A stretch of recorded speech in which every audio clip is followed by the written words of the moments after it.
नमस्कार, जय हिंद, वंदे मातरम। स्वागत है आप सभी का बिहार के सबसे बड़े न्यूज चैनल में। तो चलिए दोस्तों, नजर डालते हैं बिहार के मुख्य समाचारों और आज की बड़ी खबरों पर। आज प्रदेश के किसानों, गरीबों, मजदूरों, बेरोजगार युवाओं और माताओं बहनों के लिए कई अहम और राहत भरी खबरें सामने आ रही हैं। बिहार में भ्रष्टाचार, गरीबी, बेरोजगारी, बिजली और पानी से जुड़ी समस्याओं को खत्म करने के लिए मुख्यमंत्री नीतीश कुमार की सरकार बड़े फैसले लेने जा रही है। पीएम किसान सम्मान निधि की अगली किस्त कब जारी होगी, इसकी पूरी जानकारी हम आपको देंगे। इसके साथ ही आज से प्रदेश में 10 से 15 नए नियम लागू हो रहे हैं, जिनका सीधा असर आप पर पड़ सकता है। पेट्रोल, डीजल, सोना और चांदी के ताजा भाव, मौसम का हाल और सरकार की नई घोषणाओं पर भी विस्तार से चर्चा करेंगे। अगर आप बिहार के निवासी हैं तो चैनल को सब्सक्राइब जरूर करें और वीडियो अंत तक देखें ताकि किसी भी योजना के लाभ से वंचित न रहें। तारीख है 28 फरवरी 2026 और दिन है शनिवार। अगर आज के पंचांग की बात करें तो आज फाल्गुन मास के शुक्ल पक्ष की द्वादशी तिथि है। बिहार के तमाम भाइयों, बहनों और बुजुर्गों को आपके अपने दोस्त का सादर प्रणाम। चलिए बिना किसी देरी के शुरू करते हैं आज की बड़ी खबरों का सिलसिला। बिहार पंचायत चुनाव 2026 को पार्टी के सिंबल पर कराए जाने को लेकर बड़ा बदलाव वाला संकेत मिला है। भाजपा विधायक के सवाल पर मंत्री दीपक प्रकाश ने कहा है कि इस पर विचार किया जा सकता है। अगर ऐसा हुआ तो गांव-गांव की राजनीति में सीधा पार्टी बनाम पार्टी मुकाबला और तेज हो जाएगा और प्रत्याशियों की रणनीति भी बदलेगी। पश्चिम चंपारण, बेतिया के लौरिया में अंडा मीट के ठेले पर सिलेंडर ब्लास्ट से बाजार में अफरा तफरी मच गई। राहगीर और दुकानदार चपेट में आए। रिपोर्ट के मुताबिक 11 लोग बुरी तरह झुलसे हैं और इलाज चल रहा है। ऐसे में होली से पहले गैस, चूल्हा, सिलेंडर और ठेले की सुरक्षा को लेकर सावधान रहना जरूरी है। बिहार में लव जिहाद और धर्मांतरण के खिलाफ नया नियम जैसा कानून बनाने की चर्चा तेज हो गई है। विधानसभा स्पीकर ने ऐसे मामलों की समीक्षा कर कानून बनाने का निर्देश राज्य सरकार को देने की बात कही है। अब देखना होगा कि सरकार इस पर ड्राफ्ट, प्रक्रिया और लागू करने की टाइमलाइन कब तय करती है। ये मुद्दा सीधे कानून व्यवस्था से जुड़ता है। गोपालगंज की सासा मूसा चीनी मिल को फिर से चालू करने की दिशा में हलचल बढ़ी है। एक कंपनी ने मिल चलाने में दिलचस्पी दिखाई है और इथेनॉल प्लांट लगने की बात भी सामने आई है। रिपोर्ट के मुताबिक मिल करीब 8 साल से बंद थी, इसलिए लोकल रोजगार और गन्ना किसानों को होने वाली राहत पर सबकी नजर टिक गई है। मिथिला क्षेत्र में 3,500 साल पुराने शहर की खोज की तैयारी तेज हो सकती है। एएसआई ने मधुबनी जिले के बलिराजगढ़ में पुरातत्व खुदाई को मंजूरी दी है। माना जाता है कि इसका जुड़ाव रामायण काल के विकसित शहर से हो सकता है। इससे इतिहास, टूरिज्म और लोकल पहचान को नया बूस्ट मिलने की उम्मीद बताई जा रही है। दिल्ली के पूर्व मुख्यमंत्री अरविंद केजरीवाल के मामले में तेजस्वी यादव ने बड़ा बयान दिया है। उन्होंने बरी होने के बाद हर जाने की मांग की और भरपाई के तौर पर दिल्ली में दोबारा विधानसभा चुनाव कराने की बात कही है। बिहार की राजनीति में भी इस बयान को लेकर चर्चा तेज है और विपक्ष सरकार की बयानबाजी और बढ़ सकती है। केजरीवाल की रिहाई के बाद तेजस्वी यादव ने भाजपा पर केंद्रीय एजेंसियों के दुरुपयोग का आरोप लगाते हुए अपनी बात रखी है। उन्होंने कहा कि विपक्षी नेताओं को बदनाम किया जाता है और इसी संदर्भ में अपने मामलों को लेकर भी उम्मीद जताने जैसी बातें कही गई हैं। इस बयान के बाद सियासी बहस फिर गर्म होने के संकेत मिल रहे हैं। केंद्रीय गृह मंत्री अमित शाह का बिहार दौरा खत्म होने की खबर है। पूर्णिया में हाई लेवल बैठक कर सीमांचल में तस्करी के खिलाफ रणनीति बनाई गई और उसके बाद वे दिल्ली रवाना हो गए। सीमावर्ती इलाकों में सुरक्षा एजेंसियों की सक्रियता बढ़ने का संकेत माना जा रहा है और आने वाले दिनों में कार्रवाई तेज होने की चर्चा है। सीमांचल के किशनगंज में घुसपैठियों पर एक्शन को लेकर बड़ा बदलाव वाला कदम बताया गया है। डिप्टी सीएम विजय सिन्हा के मुताबिक बाहर से आकर स्थानीय लोगों की जमीन पर कब्जा करने वालों के कागजों की जांच होगी। इसका मतलब जमीन विवाद, दस्तावेज सत्यापन और प्रशासनिक जांच की रफ्तार बढ़ सकती है, इसीलिए लोग अपने कागज दुरुस्त रखें। मधुबनी मेडिकल कॉलेज के नाम से वायरल एक सर्कुलर को कॉलेज प्रशासन ने फर्जी बताया है। उसमें लिखा था कि रमजान में लड़का लड़की साथ दिखे तो निकाह करा देंगे। रिपोर्ट के मुताबिक यह दस्तावेज कॉलेज का नहीं है, इसलिए अफवाह, फेक नोटिस और फॉरवर्ड मैसेज से सावधान रहिए और किसी भी कागज को आधिकारिक पुष्टि के बिना शेयर मत कीजिए।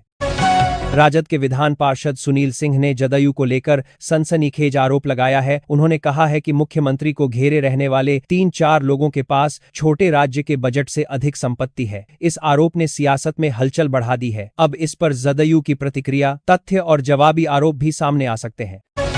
बिहार में राज्यसभा चुनाव को लेकर हलचल तेज है। एआईएमआईएम ने तेजस्वी यादव से समर्थन मांगा है और तेजस्वी की ओर से कहा गया है कि राजद प्रत्याशियों के नामों पर विचार चल रहा है। रिपोर्ट के मुताबिक तेजस्वी की एआईएमआईएम के प्रदेश अध्यक्ष अख्तरुल ईमान से मुलाकात भी हुई है, जिससे मुकाबला रोचक होने के संकेत हैं। एक शादी में जयमाला के वक्त फायरिंग मामले में पुलिस पूछताछ से चौंकाने वाली बात सामने आई है। आरोपी ने बताया कि देसी पिस्टल में गोलियां भर रखी थीं और दुल्हन को गोलियों से छलनी करने का प्लान था, लेकिन एक गोली के बाद पिस्टल फंस गई और वह भाग निकला। पुलिस ने हथियार और खोखा बरामद होने की बात भी कही है। पटना हाईकोर्ट को जल्द 9 नए जज मिल सकते हैं। सुप्रीम कोर्ट कॉलेजियम ने सिफारिश की है और इन्हें औपचारिक मंजूरी के लिए केंद्रीय विधि एवं न्याय मंत्रालय के पास भेजा जाएगा। फिर राष्ट्रपति के हस्ताक्षर के बाद नियुक्ति की अधिसूचना जारी होने की प्रक्रिया बताई गई है। इससे अदालत में कामकाज और मामलों की सुनवाई की रफ्तार बढ़ने की उम्मीद है। मुंगेर से जुड़ी स्नेहा केस रिपोर्ट में गंभीर दावा आया है। पुलिस जब पूर्णिया के श्मशान घाट पहुंची तो डोम राजा ने बताया कि नीरज अकेले टोटो से लड़की का शव लेकर आया था और उसने उसे पत्नी बताकर बात टालने की कोशिश की। रिपोर्ट में मौत से पहले प्रेगनेंसी टेस्ट जैसी बातों का भी जिक्र है, जिससे मामला और संवेदनशील हो जाता है। रमजान के दौरान इफ्तार टाइम को लेकर जिलावार जानकारी दी गई है। रिपोर्ट में पूर्णिया और किशनगंज में शाम 5:41, बेगूसराय में 5:47 और जहानाबाद में 5:50 इफ्तार समय बताया गया है। ऐसे में अपने जिले का सही समय देखकर ही रोजा खोलिए और मस्जिद या स्थानीय चांद कमेटी की सूचना भी ध्यान में रखिए।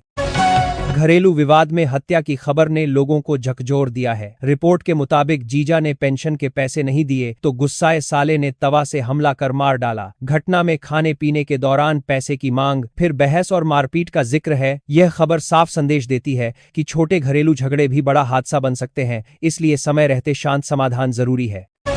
बिहार में फर्जी आधार कार्ड और रोहिंग्या बांग्लादेशी घुसपैठ के खेल को लेकर गंभीर रिपोर्ट सामने आई है। एसएसबी महिला विंग को संदिग्ध दस्तावेज वाले मामले मिलने की बात कही गई है। रिपोर्ट के अनुसार गिरोह अक्सर महिलाओं को स्थानीय अभिभावक या मां बताकर फर्जी वंशावली बनवाता है, इसलिए सीमा और दस्तावेज सत्यापन में सख्ती बढ़ना तय माना जा रहा है। बिहार में मानसून की बारिश हर साल घटने की वजहों पर रिपोर्ट आई है। बताया गया है कि मानसून सीजन में मानक 992.2 मिलीमीटर की तुलना में करीब 686.3 मिलीमीटर बारिश हुई और 2024, 2023, 2022 में भी कमी दर्ज होने की बात कही गई है। इसका असर खेती, स्वास्थ्य और पानी की उपलब्धता पर पड़ सकता है। कैग रिपोर्ट में सरकारी कामकाज पर बड़ा सवाल उठाया गया है। रिपोर्ट के मुताबिक बिहार में नाबालिग को पीएम आवास मिलने जैसी अनियमितता, परिवहन विभाग में राजस्व नुकसान, ई चालान के करीब 203 करोड़ के मामले लंबित और वाहन सॉफ्टवेयर में तारीख गलत लिखने से नुकसान जैसी बातें सामने आई हैं। इससे विभागीय जवाबदेही, जांच और सुधारात्मक कदमों की मांग तेज हो सकती है। पटना मेट्रो को लेकर खुशखबरी वाली अपडेट है। रिपोर्ट के अनुसार भूतनाथ और मल्लाही पकड़ी स्टेशनों के बीच ट्रायल रन पूरा किया गया है और सिस्टम परफॉर्मेंस, सेफ्टी और ऑपरेशनल तैयारी की जांच की गई। यह पटना के भीतर पहली मेट्रो कनेक्टिविटी की दिशा में बड़ा कदम माना जा रहा है और आगे के चरण में यात्रियों के लिए संचालन शुरू होने की उम्मीदें मजबूत होती दिख रही हैं। पटना मेट्रो के फेज 1 की प्लानिंग पर भी डिटेल सामने आई है। रिपोर्ट में कहा गया है कि होली के बाद 5 स्टेशनों के बीच मेट्रो चलने की तैयारी है और शहर में कुल 26 मेट्रो स्टेशन बनेंगे, जिसमें 13 एलिवेटेड और 13 अंडरग्राउंड स्टेशन बताए गए हैं। इससे दफ्तर, बाजार और शैक्षणिक इलाकों तक सफर आसान होने की उम्मीद बताई जा रही है। वैशाली के महुआ में आज रोजगार को लेकर बड़ा मौका बताया गया है। रिपोर्ट के मुताबिक 28 फरवरी को एक दिवसीय नियोजन सह मार्गदर्शन मेला सुबह 10 बजे से शाम 4 बजे तक लगेगा और इसमें 8वीं पास से लेकर आईटीआई, डिप्लोमा, बीटेक तक के अभ्यर्थियों के लिए अवसरों की बात कही गई है। युवा समय पर पहुंचकर दस्तावेज साथ रखें और फॉर्मल ड्रेस में इंटरव्यू दें। लखीसराय में छात्रों के लिए बड़ी राहत और सख्ती वाला अपडेट है। रिपोर्ट के मुताबिक मुख्यमंत्री प्रोत्साहन योजना और कन्या उत्थान योजना में गंभीर लापरवाही के कारण 2860 छात्र छात्राएं पंजीकरण से वंचित रह गए। इसी वजह से 28 फरवरी 2026 को दोपहर 12 बजे समीक्षा बैठक बुलाई गई है और संबंधित स्कूलों के प्रधानाध्यापकों की उपस्थित अनिवार्य बताई गई है। आगे जवाब तलब और कार्रवाई के संकेत हैं।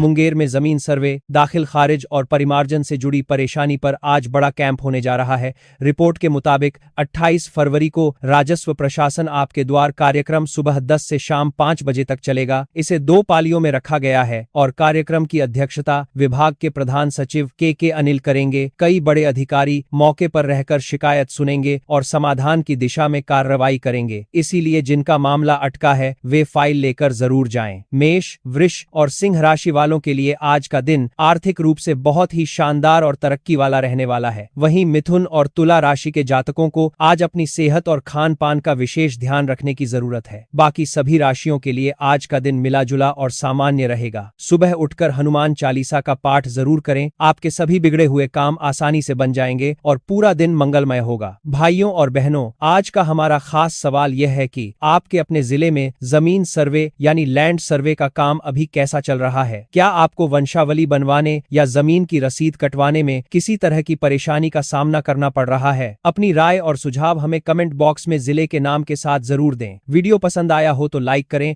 और बिहार की हर छोटी बड़ी खबर के लिए चैनल को सब्सक्राइब जरूर करें। जय बिहार, जय हिंद।